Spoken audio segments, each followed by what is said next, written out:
well, I mean, it's obvious that the case was a mess, and violated all sorts of constitutional principles and other press freedom issues. But that hearing was, I don't know what happened with the lawyers, but it was quite clear that the case was weak, and that if he had an appeal, and that was played out over 2 days, and they were allowed to argue the substantive issues, then the US would have probably lost. In that case, Julian would have left Belmarsh and been a free man in the UK with the whole circus that would have been. Plus, he would have they wouldn't have been able to save face because they'd have lost. So this kind of gives them a way out.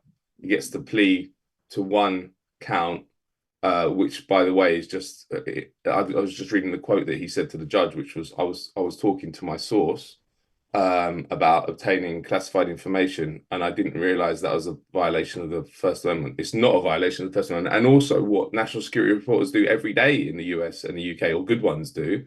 I mean, that is what you're taught about in journalism school. I've been to journalism school. Talking to a source and trying to get information out of them is a major part of journalism. So when I read that quote, I was like, it's so crazy that this case has got as far as it has, and it's so embarrassing for, I think, primarily the British justice system, because the US had their interest to try and get him, right. And the case was weak and massively violated all these principles that I talked about.